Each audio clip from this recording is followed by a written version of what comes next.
Il est 11 heures ici à Paris. Bonjour et bienvenue dans Parlons-en. Voici les titres de l'actualité internationale de ce mardi. L'attente prudente au Proche-Orient. Le Hamas doit toujours donner sa réponse à la proposition de trêve.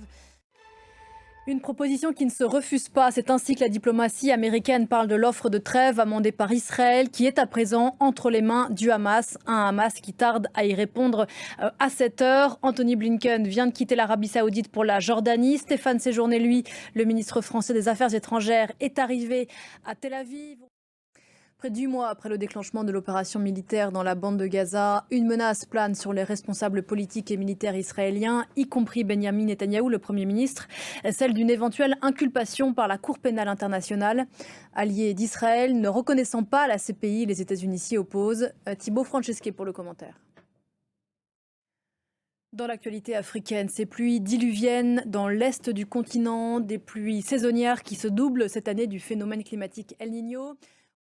On prend à présent la direction de Londres, au Royaume-Uni. La police vient d'arrêter un homme de 36 ans dans l'est de la capitale. Il aurait attaqué des passants avec une épée. Il y a plusieurs blessés. Bénédicte Pavio, vous êtes notre correspondante à Londres. Bonjour Bénédicte, le motif terroriste semble écarté à l'heure où l'on se parle. Oui, alors c'est un incident majeur ici dans la capitale britannique, c'est dans le nord-est de Londres, effectivement. Bénédicte Pavio à Londres, merci beaucoup Bénédicte, vous revenez vers nous bien sûr si vous avez d'autres informations. On se quitte quelques instants mais on se retrouve tout de suite parce qu'on a encore beaucoup de choses à se dire.